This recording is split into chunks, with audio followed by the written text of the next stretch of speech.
Հայաստանը գերազանց է հանձնել ֆրանկոֆոնիայի քննությունը։ Գնահատականը հնչեցրեց անձամբ ֆրանկոֆոնիայի զարգացման հարցերով պետքարտուղարը։ Անիկ Ժերարդինը շնորհակալություն հայտնեց ֆրանսիական համալսարանի ուսանողներին։ Հենց նրանք են 2015-ի հոկտեմբերին Երևանում կայացած ֆրանկոֆոնիայի 31-րդ նախարարական համաժողովի օրերին կատարում թարգմանական ու կազմակերպչական դժվար գործը։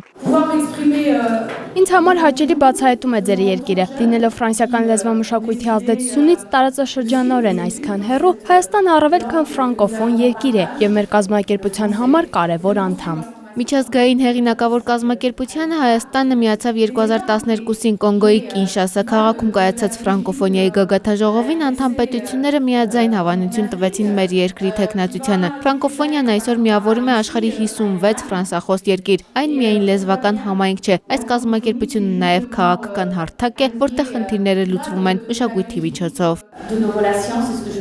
Աշխարհը փոխելը մի քիչ հավակնոտ կհնչի, բայց այն, որ արվեստն ու մշակույթ ունեն մարդկության մեջ հավասարակշռություն պահելու եւ մարդկությանը չարությունից, միմյանց չհասկանալուց, հակամարտություններից ու պատերազմներից զերծ պահելու դերակատարություն փաստ է։ Խաղաղություն, հանդուրժողականություն, երկխոսություն Հայաստանը հենց այս կարգախոսով անցած տարվա հոկտեմբերին հյուրընկալեց ֆրանկոֆոն երկրների արտգործնախարարների գագաթաժողովը։ Նախագահ Սարգսյանը համաժողովին իր ելույթում վերահաստատեց հակամարտությունները եւ ճգնաժամերը հաղթահարելու մեր երկրի պատրաստականությունը եւ կարեւորեց ցեղասպանությունների դեմ պայքարում ֆրանսախոս համայնքի աջակցությունը։ Մեզ համար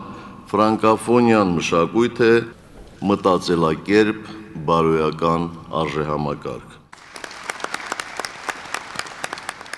Հայաստանը ունի երկու ֆրանկոֆոն բուհ՝ ֆրանսիական համալսարանն է ու ֆրանսիական ինժեներական ինստիտուտը։ Ֆրանսիայի արտաքին գործերի եւ միջազգային զարգացման նախարարին առընթեր ֆրանկոֆոնիայի հարցերով պետքարտուղարն ի դեմս այդ ուսումնական հաստատություններում սովորող ուսանողների է տեսնում ֆրանկոֆոնիայի ապագան այս տարածաշրջանում։ Հայաստանն էլ իր հերթին ֆրանկոֆոնիան դիտարկում է աշխարհի 5 մայրցամաքներում գտնվող ֆրանսախոս երկրների հետ քաղաքական, տնտեսական եւ մշակութային գործակցության զարգացման հարթակ։ Անի Հակոբյան, Նարեկ Գալստյան, ժամը լրատվական։